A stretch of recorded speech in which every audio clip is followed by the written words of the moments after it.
ఈ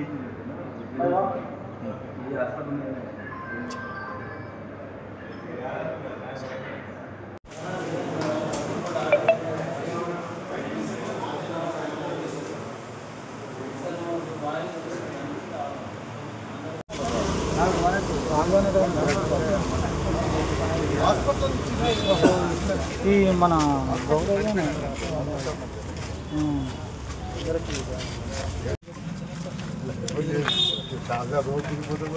రిన్యూవల్ చేశాను ఎప్పుడన్నా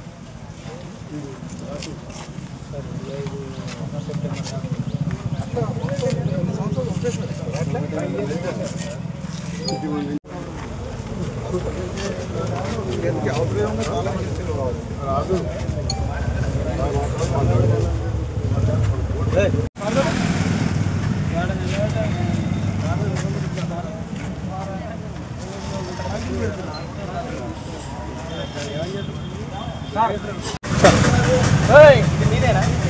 గత కొద్ది రోజులుగా సూర్యాపేటలో ఆసుపత్రులను తనిఖీ చేయడం జరుగుతూ ఉన్నది. 2 టీములుగా విభజించి సూర్యాపేట టౌన్లో మా యొక్క ప్రోగ్రామ్ ఆఫీసర్సు మరి ఆసుపత్రుల్లో లోపాలు ఏమున్నాయనేది వాటిపైన చెక్ లిస్ట్ ద్వారా చూసుకుంటూ చెక్ చేసుకుంటూ ఏదైనా సరైన చిన్న లోపాలు ఉన్నట్టయితే వాళ్ళు సరి చేసుకోమని నోటీసులు ఇవ్వడం జరిగినది. నోటీసుల పీరియడ్ అయిపోయిన తర్వాత వాళ్ళు సరి చేసుకున్నట్టయితే తదుపరి చర్యలకై ముందుకెళ్తామనే విషయాన్ని తెలియపరుస్తున్నాం. ఇక మీకు తెలిసిన విషయమే యాపిల్ స్కాన్ సెంటర్ను సస్పెన్షన్ చేయడము, సాయి గణేష్ ఆసుపత్రి, శరత్ కార్డియాక్ సెంటర్ను సీజ్ చేసి సస్పెన్షన్ చేయడము, శ్రీకృష్ణ హాస్పిటల్ కూడా మరి సస్పెన్షన్ చేయడం జరిగిందనే విషయాన్ని మీకు తెలియపరుస్తున్నాం.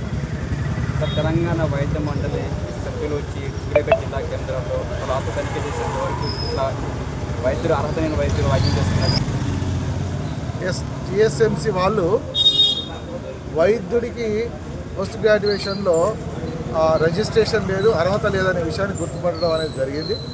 వారు ఆ రోజు 24వ తారీఖు, 22వ తారీఖు, 23వ తారీఖులో వారు చేయడం జరిగింది. మాకు ఇన్ఫర్మేషన్ పేపర్ ద్వారా దొరకడం జరిగింది.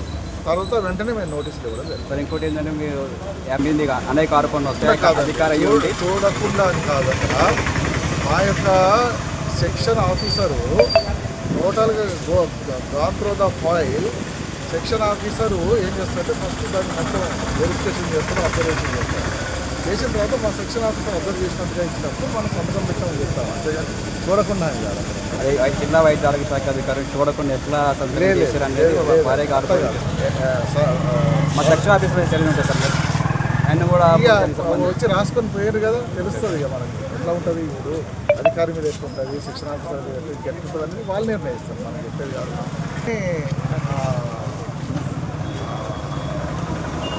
ఆసుపత్రిని సీజ్ చేస్తారు.